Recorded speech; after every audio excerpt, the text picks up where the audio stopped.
You may notice that my office is kind of empty. I'm moving again. And since I'm moving into a new office, you might see some videos filmed in here and some videos filmed in my new office. Hello, new studio. Now, before we talk about my absolute favorite camera of 2022, I want to talk about a few of my favorites that I've used this year, starting with the DJI Action 2 camera. Now, I filmed an entire vlog about the camera, which I have not posted, sorry about that, but I brought that camera with me on my trip to England, and I love that camera. The video quality was amazing, the wide perspective was just so cool, and I love the magnetic feature where you can just wear the camera around your neck. So the kids just saw Lion King. What do you think of the Lion King? Good! I almost wish the Action 2 was a little bit smaller. I mean, I really love the size of the Insta 360 Go-To camera, that pill-shaped little camera. I just love how small and discreet that camera really is, and even though you can't film a 4K video with that tiny camera, like the videos that I've shot with the Go-To has been pretty useful. About to make a very wise life choice right now. How you doing, Jared? Here we go. Oh, my shoes are getting dirty. Oh my gosh, made it! But in terms of overall video quality, the DJI Action 2 is hands down way better. And it's definitely been one of my favorite cameras that I've used this year. Another one of my favorite cameras that I've used this year was the new iPhone 14 Pro. Taking photos and videos with iPhones are just super easy to use. I mean, there are so many times where I'd much rather just use an iPhone versus my mirrorless cameras, just because it's the camera that fits in my pocket and I can just pull it out. I mean, the funny thing is that Apple is using Sony sensors for their camera, so there's that. But if you're traveling somewhere and you're in the moment and you need to capture a shot really quick, like the iPhone 14 Pro does a pretty good job. Also, the stabilization when using action mode is pretty impressive. I mean, I don't use it all the time, but you know, if I need to grab a shot with stabilization, then, you know, sometimes I might use it. It's just kind of cool that cameras on iPhones are just getting better and better every single year, which is why the iPhone 14 Pro has been one of my favorites this year. Speaking of phones, the Sony Xperia 5 Mark IV has been pretty impressive. I mean, I took this shot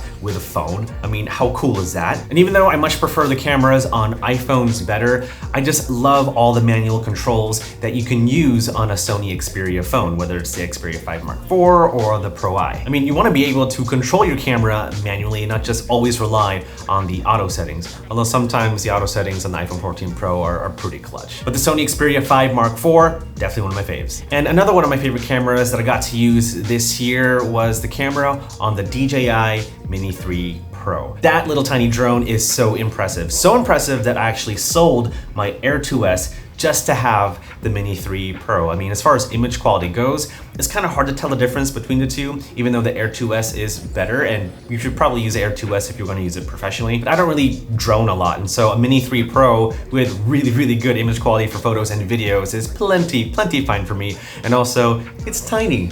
You can't beat that. And the main reason why I love the camera on the DJI Mini 3 Pro is that you can go from horizontal mode to vertical mode. So cool. And let's face it, everyone's filming vertical content these days, like that's the thing. And so the fact that you can switch from horizontal mode to vertical mode by pressing a button on the remote is so cool. So yeah, definitely one of my favorite cameras of 2022. Oh, and another camera that has come out this year that I actually do like, but a lot of people hated, was the Sony ZV-1F.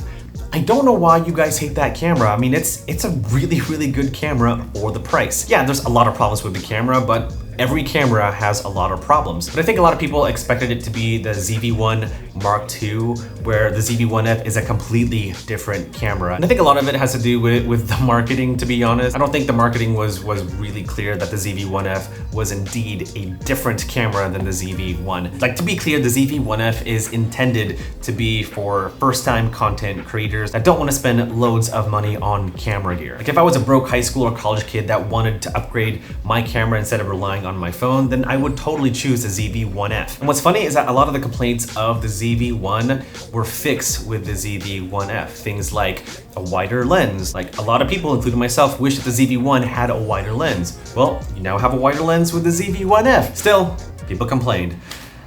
You just can't please everybody. All right, let's take a quick break and talk about today's sponsor, Storyblocks. Now, you guys know Storyblocks has amazing 4K and HD stock footage. Well, they actually have a brand new course called The Beginner's Guide to Creating Video. The demand for video is higher than ever before and will continue to grow. And this course covers pretty much everything from concept to distribution in short, focused episodes taught by professional video creators like my homeboy Chris and Storyblocks' team of in-house experts. So not only can you learn how to create videos with this course, but you can use Storyblocks as a resource to help you create videos by downloading high-quality 4K and HD stock footage, royalty-free music and sound effects, and even motion graphic templates. They've been a great resource for me as a filmmaker, and so if you want to check out Storyblocks as well as their new course, links will be down below, and thank you Storyblocks for sponsoring this video. And another camera that also came out this year, definitely one of my favorites, is of course the Sony A7R Mark V.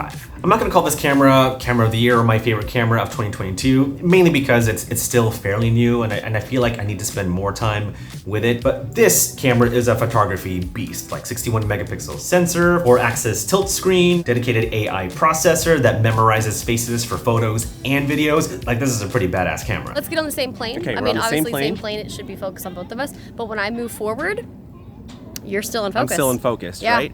That is cool. Right, so obviously if I go forward, it'll be focused on me, but I'm gonna go backwards now. Where normally, if you had it on, it would focus on me because I feel like would be the bigger target. But there is a camera that I've used probably about 90% of the time this year for my travels, for vlogs, and it is of course the Sony A7 IV. I love this camera because it could kind of do it all. It could shoot 4K video, take high resolution photos at 33 megapixels, and a full frame camera that's actually decently priced. I mean, $2,500. You could use this camera to film most projects, and even though it doesn't have the low light capabilities as the A7S III or the 61 megapixels of the A7R V, you get a lot of bang for your buck with the A7 IV. I mean, let's face it, the A7S III is a $3,500 camera and the A7R V is a $4,000 camera. Oh my gosh, I just realized how much money I've spent on camera gear. Oh my gosh, I have a problem. But with the Sony A7 IV, I feel like the price is very fair, especially the fact that this camera can do most of the things that the A7S III and the A7R V can do. And yeah, there are some compromises with this camera, like when you're shooting 4K 60, there is a crop factor, but I kind of don't mind that at all. I mean, I've actually used it to my advantage so that I can push in on a shot when I'm filming slow motion video. But other than that, the A7 IV is a really well balanced